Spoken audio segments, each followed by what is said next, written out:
Здравствуйте, в эфире информационно-аналитическая программа «События недели». И я, журналист Белла Кварчия. Все последнее время в центре общественно-политической жизни страны находятся выборы в Народное собрание парламента Абхазии. Вся республика внимательно следила за предвыборными баталиями кандидатов, наблюдала за всеми этапами подготовки к выборам, скрупулезно оценивала работу Центр избиркома. 11 марта в Абхазию стали прибывать первые международные наблюдатели. Утром делегации с наблюдателями за выборами депутатов Народного собрания Абхазии от Госдумы России, Совета Федерации, Федерального собрания России и парламентского собрания Союза Беларуси и России принял президент Абхазии Рауль Хаджимба. Затем гостей встречали в парламенте республики. Подробности в репортаже Нисфа Аршба. Приветствуя гостей, Рауль Хаджимба отметил, что парламентские выборы в Абхазии интересны всем. Глава государства выразил надежду на то, что голосование пройдет в рамках закона, без каких-либо эксцессов.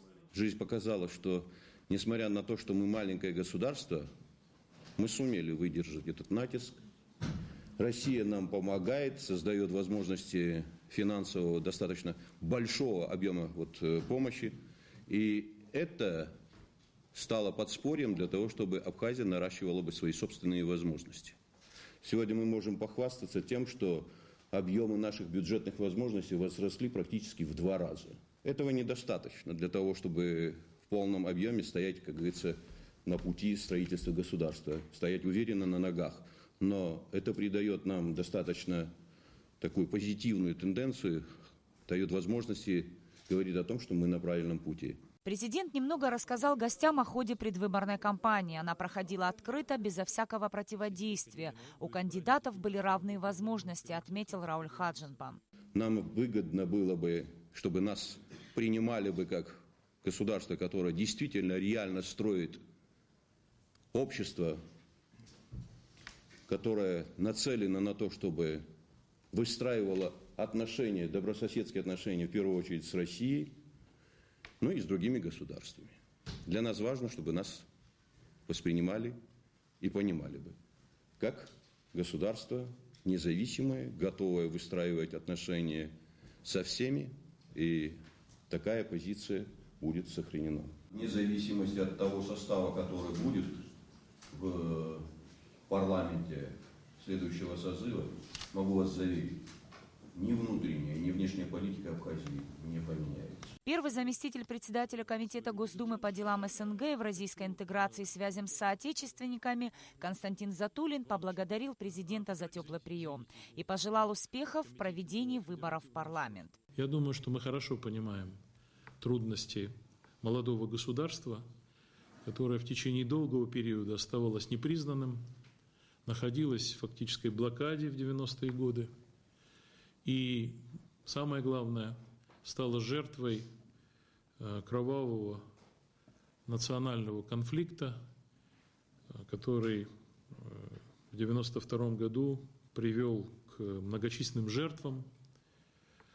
Этот конфликт называется конфликтом, пожалуй, только у политологов. Для абхазов это отечественная война абхазского народа. И народ абхазский – это маленький по численности, но большой души народ. И страна, в которой мы присутствуем, мы знаем, имеет второе название – страна души. Я понимаю, что раны, нанесенные этим конфликтом, еще долго будут зарубцовываться. В прежние 90-е годы мы смотрели официально на ситуацию в Абхазии по-иному, чем в 2000-е с приходом президента Владимира Путина. Нам теперь есть чем гордиться, когда речь заходит о поддержке Абхазии и признании Абхазии, помощи Абхазии, сегодняшние меры экономической поддержки Абхазии. Мы желаем успеха, безусловно, тому важному событию, которое произойдет завтра. Мы пуще всего, конечно, заинтересованы в том, чтобы это прошло спокойно, чтобы, несмотря на политические страсти, которые всегда выплескиваются в ходе выборов, выборы в Абхазии прошли без всяких эксцессов. И самое главное, чтобы избранные депутаты, мы надеемся, мы будем с ними контактировать и будем помогать, насколько возможно, сразу приступили к той большой работе, которую им доверит народ на завтрашних выборах. Заместитель председателя Комитета Совета Федерации по международным делам Александр Татаонов отметил, что участие российской делегации наблюдателей в предстоящих выборах – демонстрация традиционно близких двухсторонних отношений между Россией и Абхазией. Мне кажется, что наше участие в предстоящих выборах – это в первую очередь еще и демонстрация традиционно близких отношений, которые исторически сложились между Россией и абхазским народом. И в современной истории нашли продолжение, в первую очередь, благодаря тому, что Россия стала главным гарантом и страной, которая первой признала самостоятельность абхазского государства. Непростой путь, сложный путь, по которому идет ваша молодая страна. Но я думаю, что предстоящие выборы, в том числе, наверное, еще и демонстрация вот этой строящейся государственности, проявление подлинно демократических принципов, которые вложены в основу этого строительства. И мы уверены, что вектор, который был задан вашими предшественниками, выбор, который сделал абхазский народ, он будет успешно продолжаться, в том числе и вновь избранным составом парламента. Парламент был и остается, конечно же, такой сердцевиной, главной прослойкой демократии любой страны. И мне кажется, что как раз успешное проведение этих выборов будет еще одним свидетельством этого процесса. В завершении встречи Константин Затулин от имени делегации Совета Федерации преподнес Раулю Хаджинба памятный подарок. Спасибо. Спасибо. Далее международные наблюдатели посетили Народное собрание Абхазии. Представители депутатского корпуса во главе с вице-спикером Эммой Гамисония радушно встретили гостей. Я думаю, что и завтра мы продолжим такой подход, и высокая политическая культура, которая у нас присутствовала, еще больше наберет силы. Ходом предвыборной кампании в нашей стране международные наблюдатели оказались довольны. Они обсудили вопросы избирательного законодательства, поделились мировым опытом и подчеркнули основные моменты совместной работы. Весь период международные наблюдатели будут в постоянном контакте, обмениваться замечаниями и пожеланиями. Это, на их взгляд, позволит сделать выборы еще более транспарентными и открытыми. Нисфа Аршбель Дамиров, Саид Айба, Абхазское телевидение. Президент Абхазии Рауль Хаджинба провел встречи с наблюдателями за выборами в парламент от Республики Южная Осетия и Республики Арцах. В ходе встречи президент Рауль Хаджинба отметил, что Абхазию многое связывает с этими двумя республиками. «Мы пережили многое, но уверен в том, что у нас есть будущее. Сегодняшние политические события в Абхазии говорят о том, что мы с вами строим демократические общества», отметил президент. По сообщению пресс-службы президента Абхазии, заместитель председателя парламента Республики Южная Осетия Руслан Тадеев передал Раулю Хаджинба всему абхазскому народу наилучшие пожелания от президента Южной Осетии и председателя парламента Южной Осетии. «Нам тоже отрадно, что наши братья в Абхазии доказали всему миру, что это молодое демократическое государство», отметил он. Одним из первых удостоверений наблюдателя за выборами в Народное собрание Абхазии получил глава Ассоциации народных депутатов России Сергей Бабурин. Председатель ЦИК Тамаз Гогия лично вручил бейдж наблюдателю 11 марта. Как подчеркнул Сергей Бабурин, избирательные кампании в Абхазии с юридической точки зрения всегда являлись образцовыми. И я очень надеюсь, что эта избирательная кампания будет завершаться голосованием традиционно, четко, чтобы доверие людей к избранным депутатам было безусловным. И это нужно и для Абхазии, это нужно и для России. Потому что выборы – это главный механизм фиксирования воли народа. Когда они фальсифицируются, общество идет к кризису или катастрофе. А четкое выражение мнения и его реализация – это цель настоящих выборов. И в Абхазии, слава Богу, эта цель всегда была достижима. Президент Абхазии Рауль Хаджимба провел встречу с главой миссии наблюдателей на выборах в парламент от ЦИК Российской Федерации, членом Центральной избирательной комиссии России Василием Лихачевым. В ходе встречи обсуждалась реализация российско-абхазских договоренностей, в том числе вопросы политического взаимодействия, безопасности, совершенствования в торгово-экономических отношениях. Стороны также обсудили расширение контактов в сфере туризма, молодежной политики. Василий Лихачев сообщил Раулю Хаджимба о намерениях ЦИК России предпринимать усилия по дальнейшей реализации протокола о взаимодействии между центральными избирательными комиссиями Республики Абхазия и Российской Федерации, подписанного в 2009 году. Как сообщила пресс-секретарь президента Абхазии Нала Авидзва, Рауль Хаджимба и Василий Лихачев обсудили также ряд вопросов, связанных с содействием России расширению международного признания республики.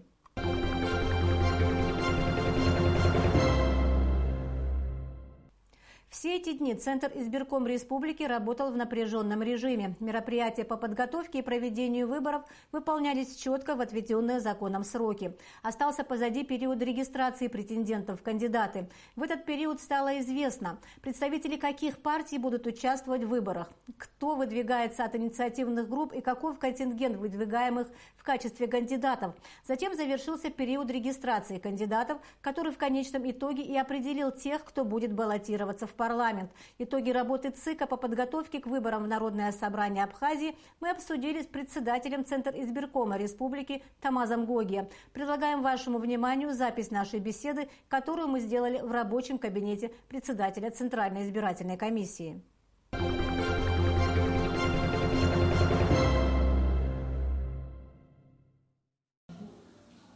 Здравствуйте, Тамаз Юрьевич. Добрый день. Тамаз Юрьевич, сколько человек в конечном итоге зарегистрировал ЦИК и от кого они были выдвинуты? Ну, общее количество я уже давал такую информацию и в прессе, значит, есть такая информация. И вчера проводил Арсмира, вы знаете, пресс-конференцию, и там давал. И тем не менее, я повторюсь, на сегодняшний день, потому что со вчерашнего дня произошли определенные изменения, на сегодняшний день 137 человек значит, зарегистрированы кандидатами в депутаты. Из них 24 человека от политических партий, а 113 человек от инициативных групп. Скажите, пожалуйста, сколько регистраций кандидатов аннулировал ЦИК и по какой причине в основном? Ну, 6 кандидатов, было аннулировано согласно их заявлений, только согласно заявлений, поданных непосредственно самими кандидатами о выходе из предвыборной гонки. Вот, всего лишь 6 человек. Были названы какие-либо причины? Нет, а в основном это было абсолютно без всяких причин, просто одним предложением: прошу вас снять мою кандидатуру с предвыборной гонки. То есть это как бы официальные такие заявления? Да, официально это их право, они воспользовались своим правом и действовали в соответствии с законом. Объяснять причину они не могли не делать этого, не объяснять причину. Тамаз Юрьевич, как вы оцениваете степень готовности к проведению голосования? Вот на сегодняшний день, то есть на 11 число, 11 марта 2017 года, мы можем оценивать на 97%. Что входит в эти 3%? Ну, осталось небольшое количество, значит, участков, в которые мы распределяем избирательные бюллетени. И отдельные, значит, округа направляем, отдельные, в тех, которых не было, избирательные ящики, так будет правильно по закону, или урны, как это доступнее для граждан. Эти мероприятия, они с какими-то сложностями не связаны, насколько я понимаю? Никаких сложностей нет, все это идет в штатном режиме, все в соответствии с нашим утвержденным календарным планом, вы знаете, он утвержден наш режим работы определенный, по которому, да, все оповещены, если вы обратили внимание, у входа прям стоит машина, которая выдает избирательные урны или ящики, как хотите называйте их, вот, выдает тем округам, которые получают сегодня, получают они, значит, бюллетени, вот вы знаете, и избирательные урны в соответствии с требованиями действующего законодательства. То есть за день до выборов мы выдаем бюллетени. Тамаз Юрьевич, расскажите о информационных разъяснительных семинарах, о чем была уже речь, которые были проведены для членов участковых и окружных избирательных комиссий. Насколько они оказались полезными? Вы знаете, насколько они оказались полезными, мы, наверное, узнаем после окончания выборов. Дело в том, что они были необходимы. Это самое главное, мы должны сказать. Почему? Потому что, я объясняю, да, большое количество членов окружных и участковых, самое главное, комиссий, это работники с определенным стажем, с определенным опытом работы. Но есть абсолютно новый набор составы, значит, комиссии, которые, значит, впервые принимают участие в выборах. Поэтому для них особенно важно было, я считаю, проведение такого рода семинара. Несмотря на то, что сам по себе семинар не носил ничего экстраординарного, то есть мы нового из того, что мы предоставляем в печатном виде для наших окружных и участковых комиссий, нет.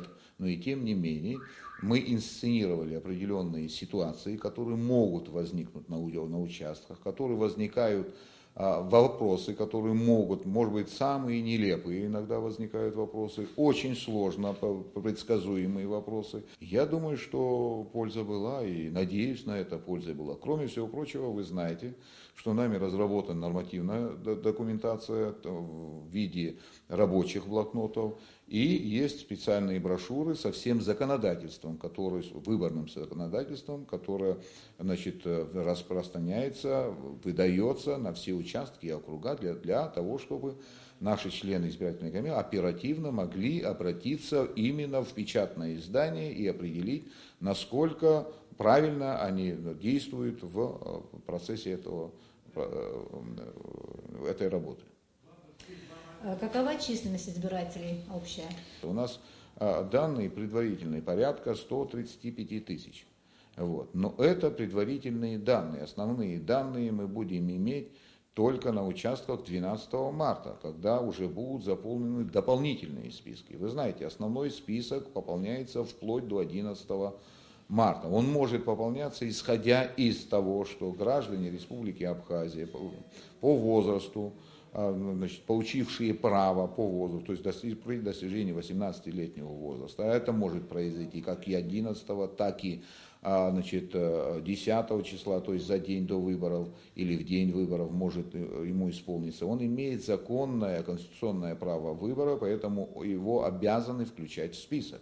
Какое количество таких людей будет, мы предположить не можем. Это первое. Второе, значит, есть количество граждан, которые выбывают по разного рода причинам из списка. Это выезжают за пределы, выписываются, вы знаете, их число уменьшается, вы знаете. Мало того, кто-то умирает. Не без этого. Поэтому колебания определенные происходят, но они не столь значительные, в процентном выражении не имеют такого принципиального значения. Списки избирателей готовит участковая комиссия. Выборы проводит участковая комиссия. Подытоживает итог, проводит окружная комиссия. Мы контролируем этот процесс, ни более, ни менее. Что касается списков, которые были подготовлены и вывешены в соответствии с законом за 10 дней для общего обозрения, за 10 дней до выборов, это не есть окончательный список. Еще раз я говорю, они вывешиваются для общего обозрения, чтобы граждане Республики Абхазия, имеющие право голоса, могли обратиться к этим спискам, посмотреть, убедиться в том, внесены они или нет, или произошла какая-то техническая ошибка. Ошибка по разного рода причинам может произойти, и обратиться как и в участковую, так и в окружную комиссию с требованием включить их в данный список.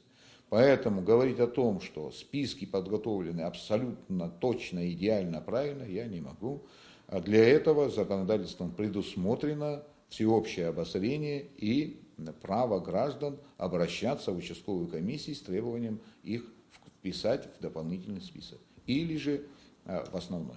Наверное, у вас есть картина, как они работают со списками? И бывает, например, случай, что человек, который много лет живет в определенном месте, на каждых выборах попадает в дополнительные списки. Я поэтому спрашиваю, как быстро и оперативно они обновляются. Списки как таковые, я еще раз говорю, начинают готовить только в процессе выборной кампании. Списки как таковые где-то специально не лежат, где-то специально не отложены. Все эти комиссии работают только в выборную кампанию. Понимаете, комиссии работают практически, за редким исключением. Вот только сейчас мы определенную какую-то дотацию им выдали, какое-то стимулирование небольшое, потому что вы знаете, с 8 до 8 просидеть без обеда, значит, очень сложно самим членам комиссии. И вот и государство пошло на это, и Центральная избирательная комиссия, значит, пошло на то, чтобы каким-то образом материальное стимулирование дать для того, чтобы люди просто могли физически выдержать этот натиск. А что касается списков как таковых, они готовятся каждый раз, на каждые выборы заново, вновь. Готовятся в соответствии с действующим законодательством, то есть в соответствии с тем, что существуют паспортные столы, существуют при МВД, местные администрации, сельсоветы, домовые книги, или как они правильно называются, это, значит, поселковые, на основании которых обновляются, восстанавливаются списки. Что касается того, что каждый раз один и тот же человек попадает в дополнительный список, у меня таких сведений пока нет. С этим надо разобраться, почему именно какой-то гражданин постоянно только в дополнительный. Не знаю, честно, и ответить не знаю, почему такое может быть. И, честно говоря, я слышу от вас первый раз. Как часто ЦИК регистрировал нарушения в ходе подготовки к выборам? В какой плоскости эти нарушения в основном находились? Какого характера? В основном, значит, нарушения, те, о которых мы получали сведения носили информационный характер, не подкрепленные никакими-то определенными данными.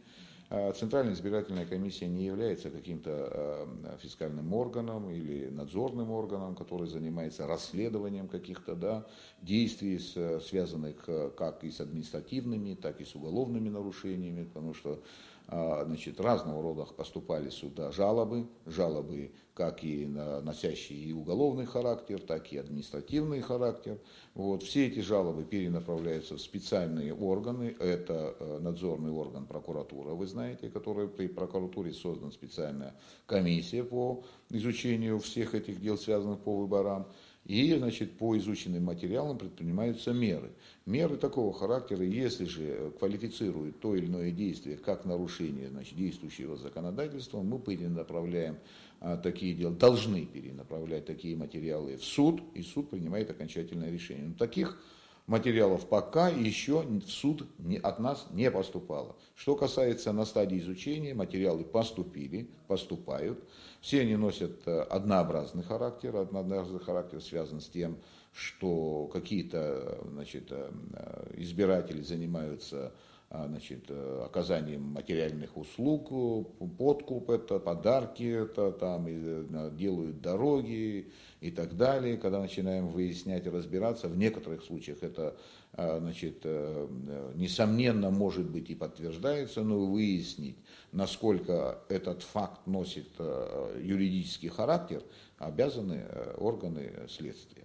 Поэтому все материалы, которые получены Центральной избирательной комиссией в письменном виде, в установленном порядке, направлены в прокуратуру, и они ими занимаются, изучают эти материалы. 11 марта поступили последние жалобы, которые изучаются.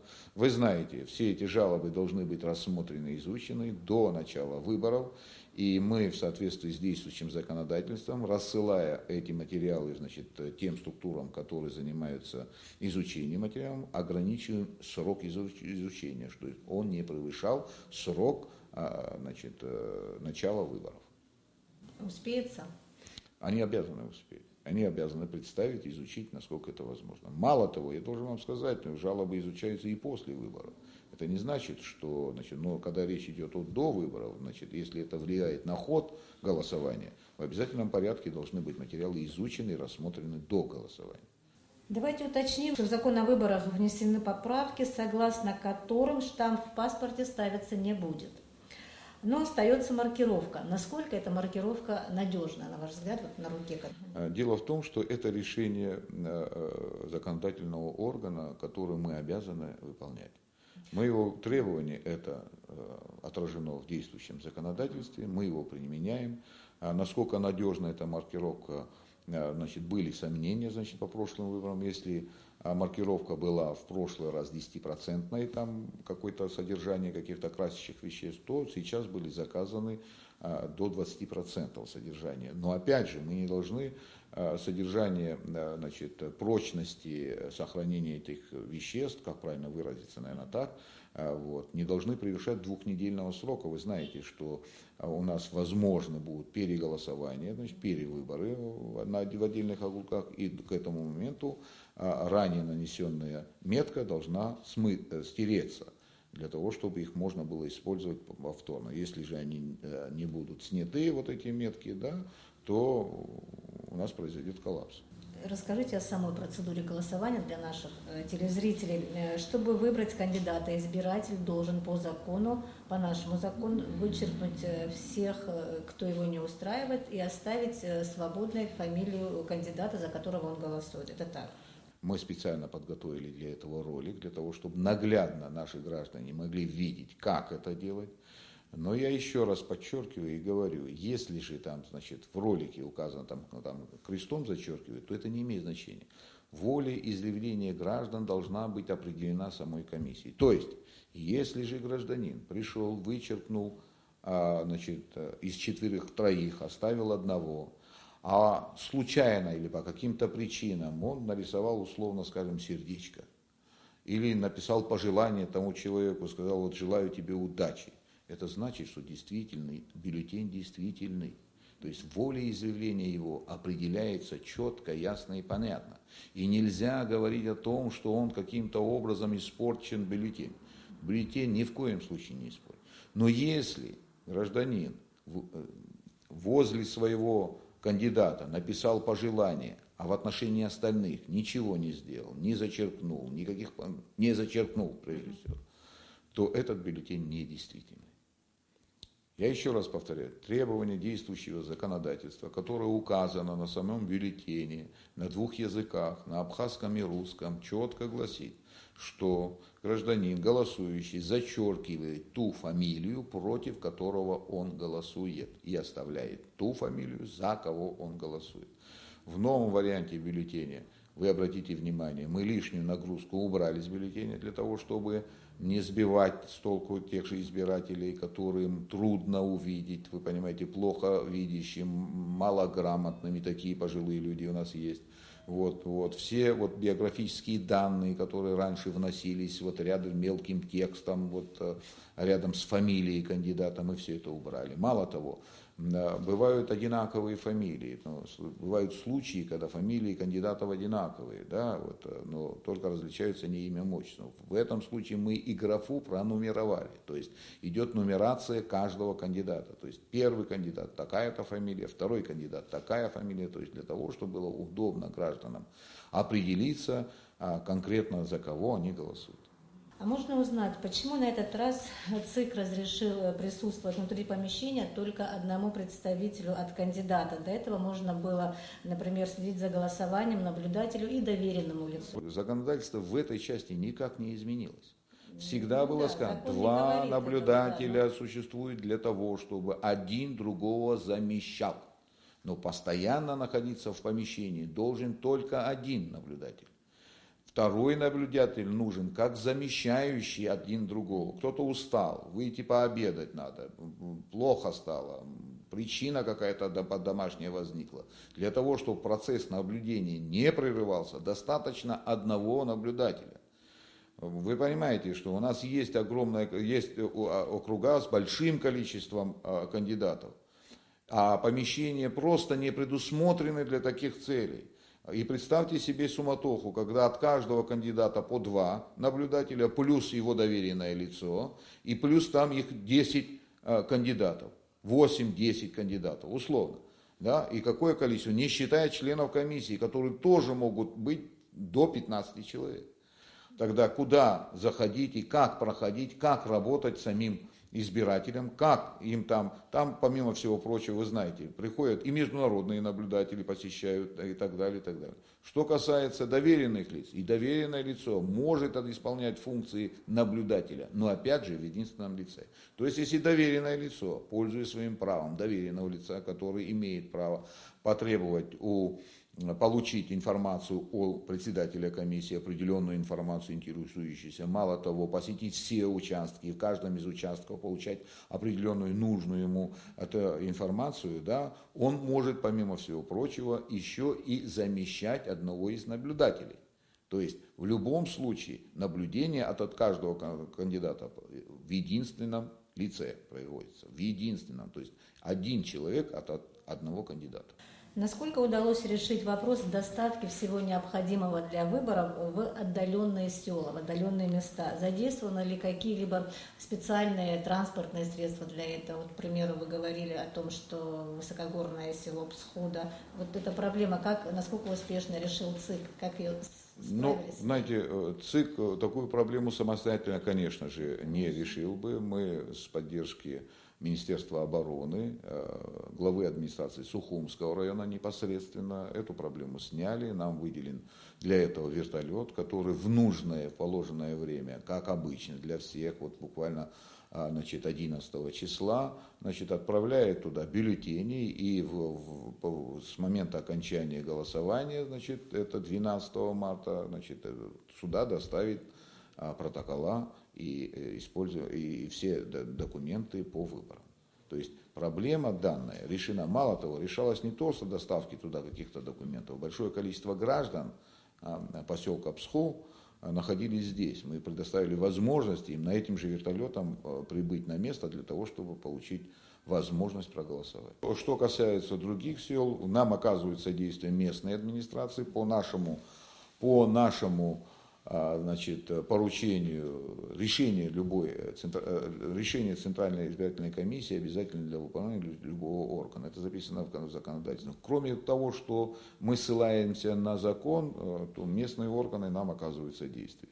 Дело в том, что транспортировка избирателей в день выборов одними из кандидатов рассматривается как пропаганда. И делать этого не могут. Мы обращаемся у нас уже обращались, по Баслатскому округу было такое обращение, мы обращались в правительство, в местную администрацию для того, чтобы в день выборов, допустим, каким-то образом они могли свои транспортные средства направить, обслуживающий, имеется в виду автобусный парк, если он задействован в этом селе и так далее, для того, чтобы он в более частом таком режиме был задействован, не более того. Иначе как-то доставлять избирателей до места специально будет расцениваться как со стороны властей, так и со стороны кандидатов, расцениваться как незаконное действие. Министерство внутренних дел, усиленный режим по нашей заявке, не без заявки, они в обязательном порядке усиливают режим охраны всех участков, всех транспортных средств, Центральной избирательной комиссии как таковой, потому что могут быть провокации в отношении тех протоколов и избирательных урн, и избирательного процесса как такового. Поэтому все силовые структуры поставлены в известность, у них есть определенная задача поставлена руководителями их ведомств, насколько нам известно, и 12 марта, в день выборов и за день до этого, мы рассчитываем на то, что будет усиленный режим охраны процесса выборного как такового. Какой округ самый многочисленный по кандидатам, а какой по количеству избирателей? Всегда ли они соответствуют друг другу? У нас самый большой участок есть, самый большой участок по 9-му округу, второй участок Пицунский. Он один из самых больших участков, он приравнивается к округам, то есть порядка 2800 избирателей, большущий участок. И так получилось, у нас конфуз небольшой произошел, тогда, когда в соответствии с действующим законодательством мы формировали окружные комиссии, а они в свою очередь формируют участковые комиссии, не учли ту вилку в законе, которая предусматривает от 5 до 15 членов комиссии. Почему это делается? То есть в зависимости от количества избирателей подбирается количество членов комиссии, потому что работа, нагрузка, чем больше избирателей, тем больше становится нагрузка. В остальном огромное количество, вы знаете, у нас было огромное количество, это по 1-му и 2-му округу, У нас по Гудаутскому, знаете вы, значит, по центральному Гудаутскому округу был большой округ, мы их разделили. Вы знаете, там порядка 8 тысяч было, значит, избирателей на один округ. Поэтому, значит, мы в связи с тем, что по Гальскому району у нас были упразднены 3 округа, но количество округов и депутатов неизменное, должно быть 35, и в тех округах, где было более большое количество, более чем среднее по стране, мы вот разделили там, значит, теперь значит, у нас из 2 первого и второго сделаны 3, как вам известно, 3 округа, и Гудаутский округ тоже из одного сделаны 2 округа, разделен пополам. То есть среднее количество по городам, будем так, в Республике Абхазии, порядка 4 тысяч, это 3,5-4 тысячи, а в районах 2,5 тысячи человек на каждый округ. Самый маленький округ, вы знаете, это Гальский округ. Вот, количество избирателей порядка 700 человек. Порядка, я опять же не афиширую, не устанавливаю, очень болезненная тема, очень, может быть, такая въедливая тема. Вы знаете, что там есть особые условия, значит, там списки избирателей, неточности по спискам избирателей, неточности, связанные с определенными событиями, вы знаете, ну, есть отдельные. Но дело в том, что там, почему настолько она болезненная, потому что там каждый избиратель имеет определенную силу, как избиратели, исходя из того, что там малое количество их всего. И поэтому на это дело, значит, большое внимание, на этот процесс уделено огромное внимание. Я еще раз хочу, чтобы вы напомнили, когда выборы считаются состоявшимися, а в каких случаях несостоявшимися, на каких участках вы прогнозируете вторые туры? Вы знаете, мы прогнозируем на тех участках, где наибольшее число кандидатов.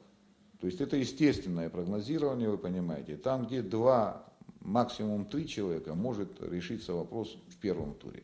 Где от 3 и выше, там мы предполагаем, что будет второй тур. Потому что вы знаете, выдвиженцы довольно-таки достойны друг другу. Вот, очень, значит, исходя из тех выступлений, которые мы смотрим по центральному телевидению, да, по предоставленному эфирному времени, вот, как они выступают, насколько они подготовлены, насколько эрудированы, образованы и так далее. Они достойны друг друга, наверное. Каждый из них имеет право считать, что у него шансы огромные. Вот. Поэтому где от 3 и выше, там, предполагаем, будет второй тур. Предполагаем, но все решит голосование. Что вы ждете от дня выборов? Ну, что жду, наверное, небольшую разгрузку физическую, моральную для всех нас, в том числе и для вас, работников телевидения, потому что нагрузка большая, ажиотаж большой, нервное напряжение очень сильное для всех граждан Республики Абхазия, вы понимаете. Вы понимаете, выборы связаны не всегда с положительными эмоциями, поэтому для всех будет разрешение данных выборов, финал данных выборов, как разрешение всех проблем.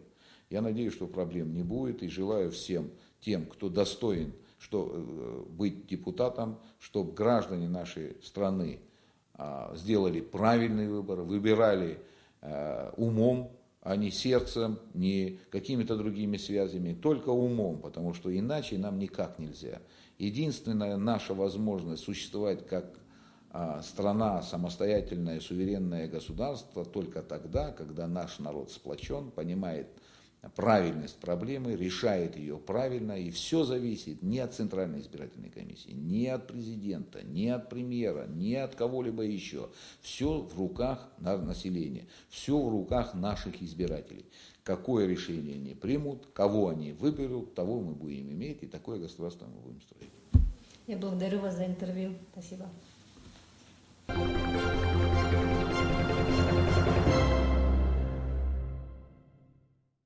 Уважаемые телезрители, завтра особенный день для Абхазии – выборы в Народное собрание парламента республики. Приходите на свои избирательные участки, которые откроются с 8 утра и будут работать до 8 вечера. И отдайте свои голоса за самых достойных. Ведь будущее нашей страны зависит только от нас, избирателей. А я прощаюсь с вами. Желаю вам всего доброго. До встречи в эфире.